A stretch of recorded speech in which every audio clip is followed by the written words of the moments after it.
Hi, I'm Melanie Rudkiewicz and I'm here with Ajax Garcia and we're talking about his music and his artwork. So Ajax, how did you first discover the New York Dolls? I think I was about 11 or 12 years old. I was going through thumbing through a rock magazine. Okay. There used to be this liquor store in my old neighborhood that I grew up in called F&L Liquor. And anyway, I used to go there when I was a little kid and I would just loiter.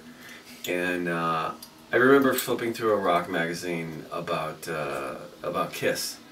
And the band Kiss was talking about the music scene in New York City back in the 70s.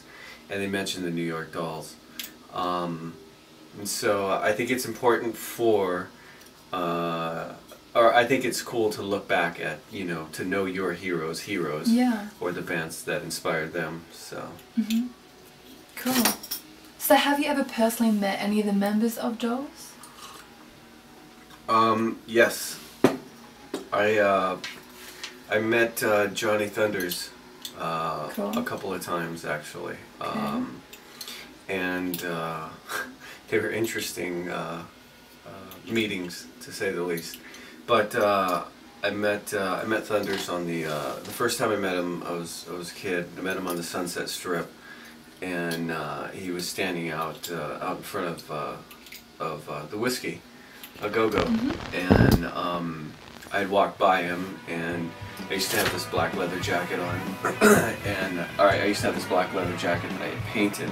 I designed it myself, and it had a mural on it of the New York Dolls. Okay. And anyway, I'd walk by, and I had walked by him, and Thunders kind of stopped me, and he looks at it, and he goes, "Ah, that's cool, kid." So, yeah, I met Johnny Thunders. Oh wow, that's really cool. So, out of all the tracks, what made you choose Puss in Boots as, the contribution to the tribute project? For Jet Boys of Babylon? Actually, I didn't pick the song. The song was actually picked for us. Okay. It was given to me by the label. The way that whole thing went down, I think, was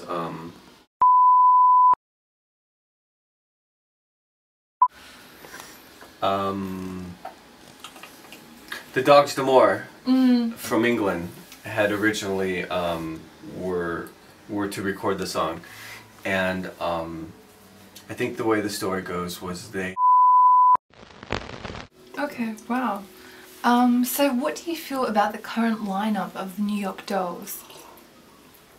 Well, obviously I'm partial to the original lineup with Billy Murcia on drums and Johnny Thunders. But, I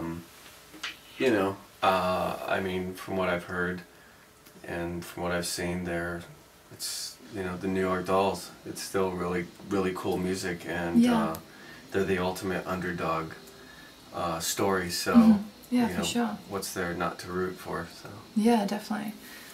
So, can you share with me some of your, thoughts, on the current state of rock music?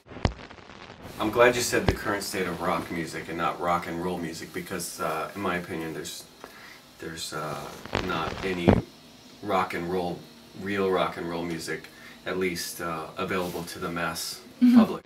Aside from popular bands like the Strokes, I don't really subscribe too much to top 40 pop rock music. So cool. So Napoleon Blownaparts, do you guys have any plans for an album coming out in 2011? Yeah, actually I'm writing for a new record. I've been writing. I have about 15 to 20 songs or song ideas. Yeah. And I'm looking forward to getting those tracks and putting them in the studio, going into the recording studio with them, and turning them into songs. It takes some time, and so hopefully it's not going to take me as long as it took me to do Crisis. Yeah, sure. Yeah, because I was going to say the Blownaparts 2010 album Crisis took nearly 8 years to produce that. So why did it take you guys so long? Lots of reasons. I think we as a band, we formed in 94, I think it was. Yeah. And with the original lineup, which was Charlie O'Dall on drums and Sean Gatlin on bass. And then, you know, life happened. By 2002, we sort of reached our pinnacle, I think, you know, and we just kind of self-destructed. Lots of things took place. Like I said, I mentioned earlier, Jesse Mendez was working in the Bay Area with, he was doing some projects with Jason Newsted from Metallica, and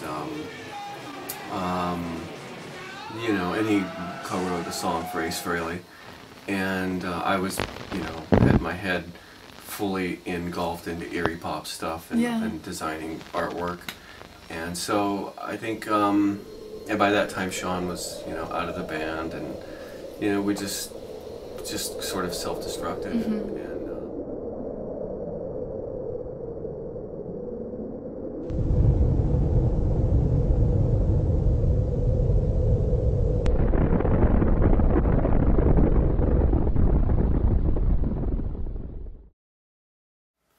And cut.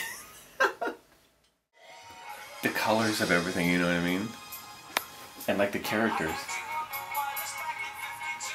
And so I want to like keep it like, you know, everybody's so wrapped up in like death and destruction and shit like that, but what if the world was fighting with like, you know, like sour candy and shit?